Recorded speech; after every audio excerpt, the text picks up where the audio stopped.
नमस्कार। कक्षा 12 की हिंदी अनिवार्य की पाठ्य पुस्तक सृजन का दूसरा पाठ सूरदास भ्रमर गीत से चयनित कुछ पद, इसका अध्ययन हम कर रहे हैं। इसके पूर्व के वीडियो में हमने सूरदास का जीवन परिचय और पाठ परिचय ये देखे थे, और भ्रमर गीत से चयनित कुछ पद, इसमें से 2 पदों की व्याख्या हमने पहले के वीडियो में देख ली है। आइए अब आगे के पद देखते हैं और इनकी व्याख्या करते हैं। देखिए पद, बिलग जनी मानहु उधो प्यारे, वह मथुरा काजर की कोठरी जे आवही ते कारे, तुम कारे सुफलक सुत कारे, कारे मधुप भंवारे, तिनके संग अधिक छवि उपजत कमल नैन मनियारे, मानहु नील माट ते काढ़े ले, जमुना जाय पखारे, तागुन श्याम भई कालिंदी, सूर श्याम गुण न्यारे। आइए इसका प्रसंग देखते हैं।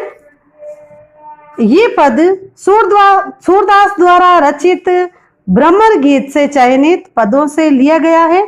इसमें गोपियों के द्वारा मथुरा वासियों को कुटिल और काले चरित्र वाला बताकर उद्धव को उपालंब देने का वर्णन है। आइए इस पद की व्याख्या करते हैं। बिलग जनी मानहु उधो प्यारे, वह मथुरा काजर की कोठरी जे आवही ते कारे। गोपियां श्री कृष्ण उद्धव और अक्रूर के काले रंग को लेकर व्यंग कर रही हैं, और व्यंग करती हुई वो उद्धव से कह रही है कि क्या कह रही हैं, देखिए, हे उद्धव, हमारी बात का तुम बुरा मत मानना। बिलग जनी मानहु उद्धव प्यारे, उद्धव प्यारे, तुम हमारी बात का बुरा मत मानना। हमें तो ऐसा लगता है कि ये क्या है, वह मथुरा काजर की कोठरी जे आवही ते कारे। आप क्या है, हमारी बात का बुरा मत मानना, लेकिन हमें तो ऐसा लगता है कि वह मथुरा है, वह काजल की कोठरी के समान है। वहां से जो भी आता है वह काला ही दिखाई देता है। सभी वहां से आने वाले क्या हैं, मथुरा से आने वाले सभी काले हैं। तो हमें ऐसा लगता है कि मथुरा काजल की कोठरी के समान है।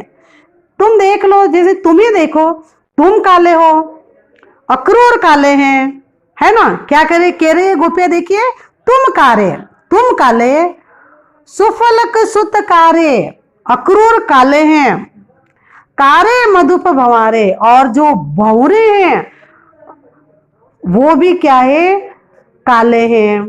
तो वहां से आने वाले जो भी हैं, मथुरा से आने वाला जो भी है, कृष्ण काले हैं, तुम काले हो, अक्रूर काले हैं, वहां के सारे भंवरे काले हैं, तो वहां पे सारे क्या हैं, काले ही है। तो हमें ऐसा लगता है कि मथुरा काजल की कोठरी है। तिनके संग अधिक छवि उपजत कमल नैन मनियारे। अब कमल नैन के समान, जिनके नयन कमल के समान है, ऐसे श्री कृष्ण की कौन कहे। अर्थात वे इन सब कालों के बीच में अत्यधिक शोभायमान होते हैं। कृष्ण भी काले हैं और वहां के सब लोग काले हैं। तो इन सब काले लोगों के बीच में अब ये कमल नेत्र वाले श्री कृष्ण, इन देखिए, तिनके संग छवि अधिक छवि उपजत कमल नैन मनियार, कमल नैन, कमल जैसे नयनों वाले श्री कृष्ण हैं, वो इन सब काले लोगों के बीच में क्या है, बहुत ही अधिक शोभा पा रहे हैं। ऐसा लगता है तुम सभी को मानो नील के मटके से निकाल के यमुना के जल में से प्रक्षालित किया गया है। मानो नील माट ते काढ़े, ले जमुना जाए पखारे। तुम लोगों को क्या कर रखा है, मानो नील माट से, जो नील का मटका है, उसमें से तुमको निकाला गया है, और जाके जमुना में जाके तुमको वहां पे प्रक्षालित कर दिया है, वहां पे तुम्हें धो दिया है। पखारे यानी धोना, तुम्हें नील के मटके में से निकाल के यमुना में जाके प्रक्षालित कर दिया है, धो दिया है, पखारा है यानी धोया है। इसीलिए क्या है, जो यमुना नदी है वो भी काली हो गई है। ता जा ले जमुना जाए पखारे, तो तुम लोगों को सबको क्या है, नील के मटके में से निकाल के यमुना में जाके धो दिया है, तो यमुना का पानी भी क्या हो गया है, काला हो गया है। इसी कारण क्या है, यमुना नदी भी काली हो गई है। सूरदास कहते हैं कि जो गोपियां ये उपालंब दे रही हैं, गोपियों ने जो ये उपालंब पूर्वक कहा कि यमुना का जल भी तुम्हारे कारण काला हो गया है, वो इनको उद्धव को कह रही है कि ये इस कारण से तुम लोग सब काले हो, तुमको वहां यमुना में धो दिया है, तो वो क्या है, यमुना का जल भी तुम्हारे कारण ही काला हो गया है। और तागुन श्याम भई कालिंदी सूर्य श्याम गुण न्यारे, है ना। तागुन श्याम भई कालिंदी, कालिंदी यानी यमुना नदी, तुम्हें उस पानी में, यमुना के पानी में धोने के कारण तो वो क्या है, यमुना का पानी भी काला हो गया है। तुम ही कारण हो यमुना के पानी को भी काला करने का, तुम्हारे ही कारण क्या है, यमुना का पानी भी काला हो गया है। और उन श्री कृष्ण के समस्त जो गुण हैं बड़े विलक्षण हैं। सूर्य श्याम गुण न्यारे, जो श्याम है, कृष्ण है, उनके गुण क्या है, उनके गुण तो सबसे न्यारे हैं, वो तो सबसे अलग हैं, अलग ही श्याम रंग में शोभा पाते हैं, वो विलक्षण हैं। इसलिए क्या है, हम उनका कहाँ तक वर्णन करें, उनका क्या वर्णन करें हम, वो तो तुम सब में विलक्षण हैं, सबसे अलग है, वो तुम सबसे अलग शोभा पाते हैं। देखिए इसके कठिन शब्द, बिलग, अन्यथा, गलत, अन्यथा या गलत, जनी मत, सुफलक सुत, अक्रूर, मधुप भौरे, कमल नयन, कमल के समान नेत्र वाले यानी कृष्ण, माठ मटका, पखारे धोना, काजर की कोठरी, दूषित या कलंकित करने वाली जगह, मनियारे, मणि या रत्न जैसी चमक वाले, कालिंदी यमुना, न्यारे अनोखा। आइए देखिए अगला पद देखते हैं। अखियां हरि दर्शन की भूखी, कैसे रहे रूप रस राची, ये बत्तियां सुन रूखी। अवधि घनत इकटक मग जोवत, तब एती नहीं झूठी। अब इन जोग संदेशन उधो, अति अकुलानी दुखी। बारक वह मुख फेर दिखाओ, दूही पय पीवत पतूखी। सूर सिकत हटी नाव चलायो, ये सरिता है सूखी। इस पद का प्रसंग देखते हैं। ये पद सूरदास द्वारा रचित भ्रमर गीत से संकलित है। इसमें विरह व्यतीत गोपियां उद्धव से अपनी विवशता बताती हैं।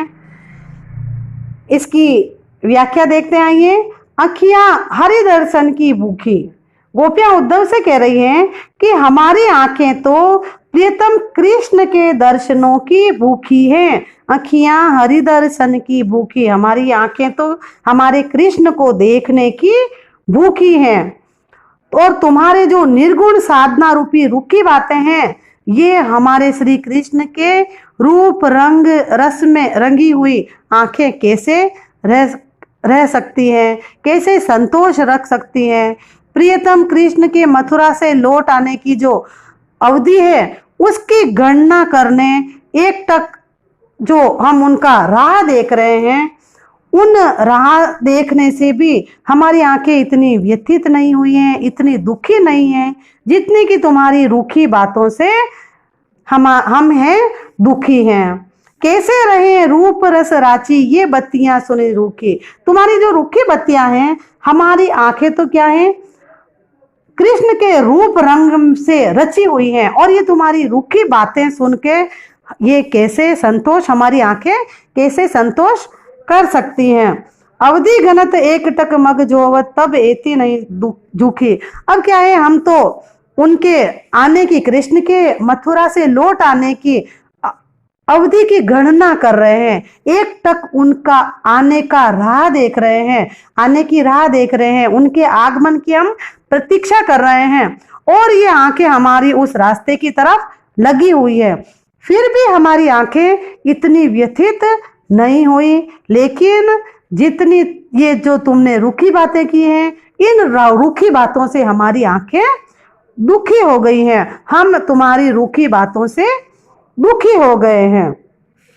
अब इन जोग संदेशनी उद्धव अति अकुलानी दुखी। हे उद्धव, अब तुम्हारे जो योग साधना के उपदेश, ये संदेश, ये जो तुम हमें दे रहे हो, योग साधना के, निर्गुण साधना के, ये जो संदेश हमें दे रहे हो, इनको सुनकर ये क्या है, बहुत अधिक व्याकुलता से दुखी हो गई हैं। तुम्हारे योग साधना के संदेश से अब इन योग संदेशन उदो अति अकुलानी दुखी। अब क्या है, तुम जो हमें निर्गुण का, ये योग साधना का ये जो संदेश दे रहे हो, इस संदेश को सुनकर ये हमारी आंखें अत्यधिक व्याकुलता से क्या हो रही हैं, दुखी हो रही हैं। बारक व मुंह फेरी दिखाओ, दुई पय पीवत पतूखी। अब क्या है, तुम एक बार गायों को दूकर दोने में ताजा दूध पीने वाले श्री कृष्ण का मुख दिखलाओ, यानी एक बार कृष्ण को हमारे सामने ले आओ और उनकी जो गोप लीला है वो हम देखना चाहते हैं, उनकी गोप लीला हमको दिखाओ। बारक व मुख फेरी दिखाओ, एक बार क्या है, तुम उनका हमें मुख दिखला दो। दुई पीवत पत्तू की, दोने में दूध, गायों का दूध धोकर पीने वाले यानी श्री कृष्ण का हमें एक बार तुम दर्शन करा दो, एक बार उनका मुख दिखला दो, यानी उन्हें हमारे पास लेके आओ और गोप लीला करके हमें दिखलाओ।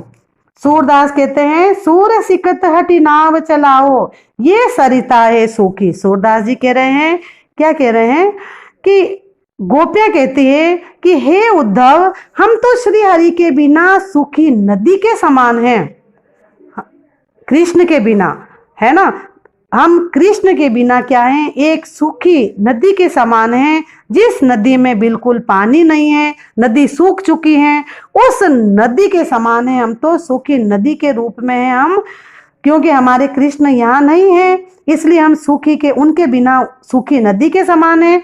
इसलिए हमारे हृदय रूपी सूखी नदी में अपनी योग रूपी नाव को तुम क्या है, हठ पूर्वक चलाना चाह रहे हो, जो बल पूर्वक जबरदस्ती से तुम योग रूपी नाव को हमारे हृदय रूपी जो सूखी नदी है इसमें चलाना चाहते हो, यानी क्यों व्यर्थ में तुम योग साधना का संदेश हमें, ये उपदेश हमें दे रहे हो। ये योग साधना का उपदेश हमारे लिए बेकार है। अपने को सूखी नदी बता के और उसमें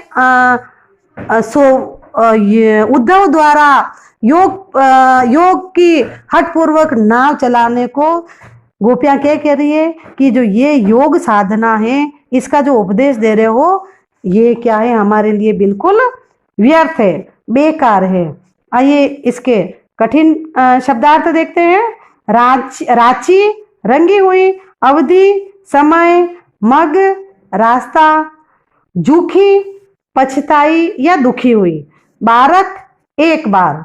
पत्तूखी, पत्तों का दौड़ना। पय, दूध। सिकत, रेत राशि, रेत। मग, मार्ग। जोवत, देखते हुए। अकुलानी, व्याकुल है। सरिता, नदी। आइए देखते हैं इसका अगला।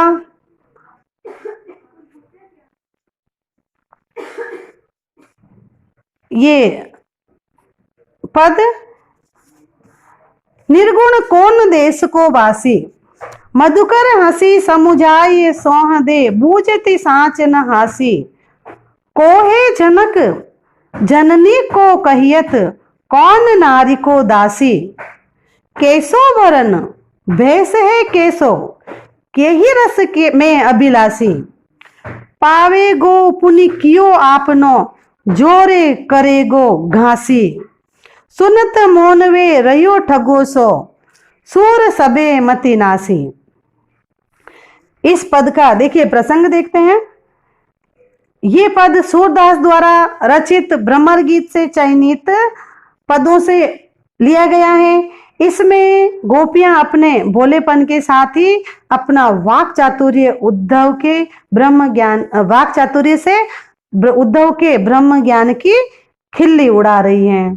देखिए इस पद की व्याख्या देखते हैं। निर्गुण कौन देश को बासी, निर्गुण निराकार ब्रह्म की भक्ति का उपदेश देने वाले उद्धव, इससे क्या है गोपियां पूछ रही हैं। गोपियां कह रही है उद्धव से कि हे उद्धव, निर्गुण कौन देश को वासी, तुम जिस निर्गुण की बात कर रहे हो वह किस देश का निवासी है। ये जो निर्गुण निर्गुण तुम कर रहे हो, हमें उपदेश दे रहे हो निर्गुण का, ये निर्गुण किस देश का रहने वाला है, ये निर्गुण किस देश का वासी है। हे मधुकर, मधुकर हंसी समुजाय, सोह दे बूझती सांच न हासी। हे मधुकर, हमें अच्छी तरह समझा कर कहो, हम इसके लिए तुम्हें शपथ दे रहे हैं। हम क्या है, सोह दे बूझती, हम तुम्हें सौगंध दे रहे हैं, हम तुम्हें शपथ दे रहे हैं। हम यह बात तुमसे सत्य पूछ रहे हैं कि तुम्हारी हंसी नहीं कर रही हैं, हम तुमको क्या है, तुम्हारी हंसी नहीं उड़ा रहे हैं। मधुकर हंसी समुझाए सोह दे बूझती सांच न हासी।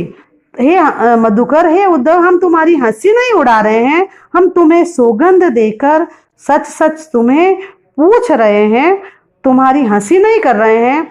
तुम्हारे उस निर्गुण ब्रह्म का पिता कौन है, कोहे जनक, पिता कौन है, जननी को कहियत, उसकी माता कौन है, कौन नारी को दासी, और कौन उसकी पत्नी और कौन उसकी दासी है। कौन नारी को दासी, कौन तो उसकी दासी है और कौन उसकी पत्नी है। जिस निर्गुण की तुम बात कर रहे हो हमसे, जिस निर्गुण का तुम हमें उपदेश दे रहे हो, उसका रंग कैसो बरन, उसका रंग कैसा है, बेस है कैसो, कैसा उसका बेस है, और के ही रस के में अभिलाषी, और वो किस रस का अभिलाषी है, उसको किस रस की इच्छा है। यदि तुम इन प्रश्नों के उत्तर देने में कोई असत्य बात कहोगे, देखो पाओगे पुण्य कियो आपनो जोरे करोगे घासी। तुम लोग क्या है, अगर हमसे असत्य, घासी घासी यानी असत्य, तुमने अगर हमें इन सब प्रश्नों के उत्तर देने में अगर असत्य का सहारा लिया या हमें असत्य झूठी बात हमें कही, तो तुम अपने किए का फल भोगोगे।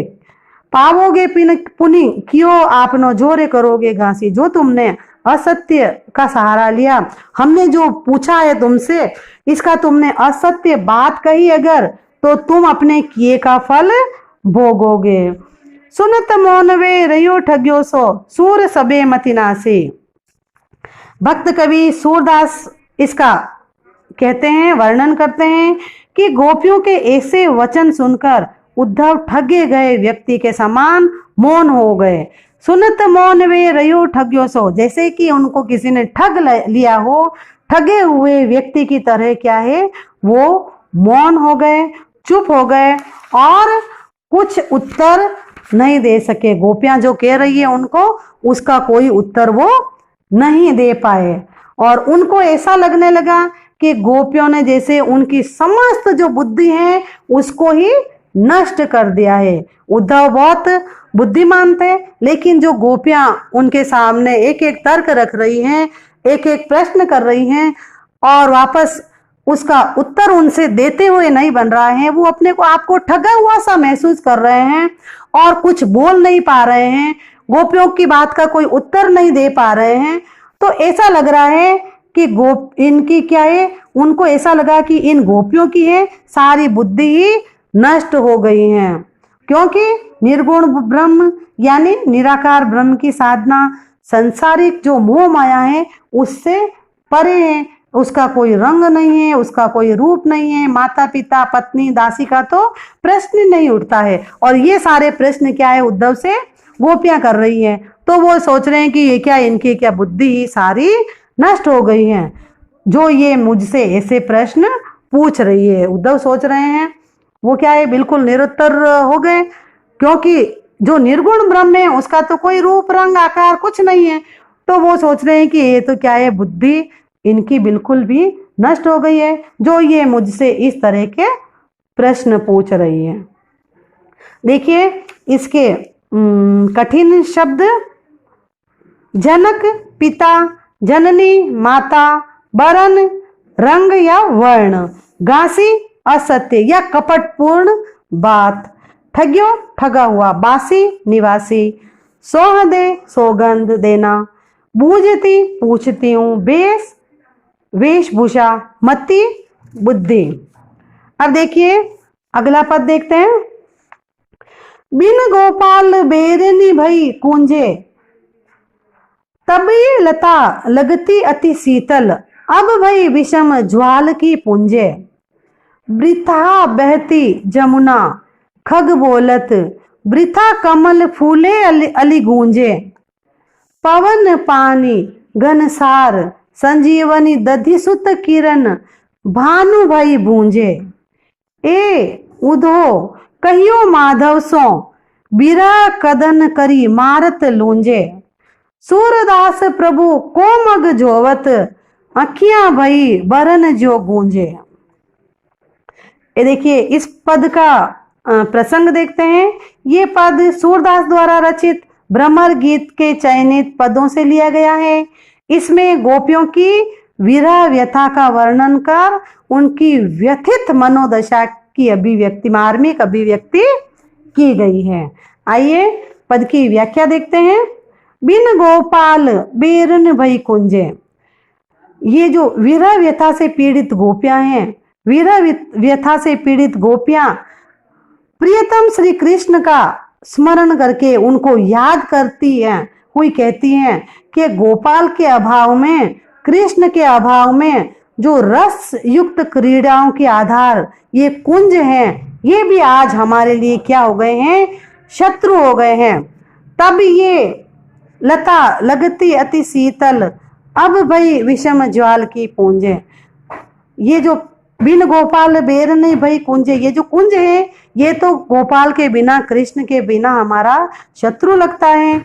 और अब ये लता कृष्ण के संयोग के समय तो ये ब्रज की लताएं बहुत सुखकारी अनुभव होती थी, हमें बहुत अच्छी लगती थी, किंतु अब विरह दशा के कारण ये क्या है, प्रचंड अग्नि की लपटों के समूह के समान हमें लगती है। अब क्या है, अब भाई विषम ज्वाल की पुंजे, अब हमें ये क्या है, बहुत प्रचंड आग की लपटों के जैसे हमें ये लताएं लगती हैं। वृथा बहती जमुना खग बोलत, वृथा कमल फूले अली गुंजे, यमुना का जो ये स्वच्छंद प्रवाह है, कोकिल की मधुर स्वर लहरी है, जो कोयल मीठा बोल रही है, कमल के फूलों का जो ये विकास है, भौरों का मधुर गुंजन है, आज हमको ये सभी क्या है, व्यर्थ लग रहा है, क्योंकि हमारे पास कृष्ण नहीं है। जब कृष्ण थे तो ये सभी चीजें हमें सब अच्छी लगती थी, लेकिन कृष्ण के बिना हमें ये कुछ भी अच्छा नहीं लग रहा है। आज ये सब यमुना का बहना, कोयल की आवाजें, ये जो फूलों का खिलना है, भौरों का गुंजन करना है, ये सभी हमें व्यर्थ लग रहा है। कृष्ण के बिना ये हमारे लिए सब कुछ बेकार है।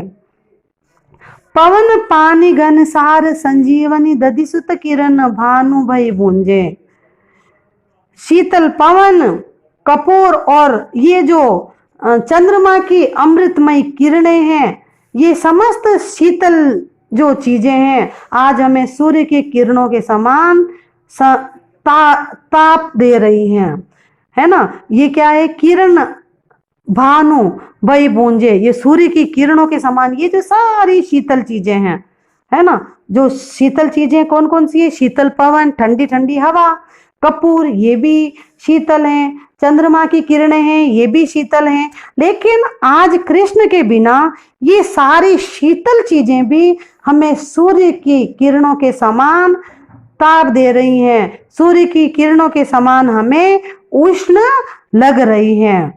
हे ए उधो कहियो माधव सो विरह कदन करी मारत लोंजे।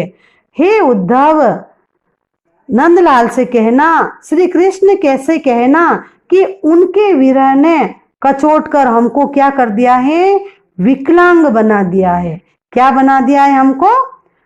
उनके विरह ने कदन, कचोटना, उनका जो विरह हमको कचोट रहा है, उस कचोटने के कारण हमको क्या है, हे उद्धव, उनसे माधव से जाके कहना कि उनके विरह ने हमको कचोट कचोट के विकलांग बना दिया है। विरह कदन करी मारत लुंजे, लुंजे यानी बिना शक्ति का बना दिया है, हमको विकलांग बना दिया है।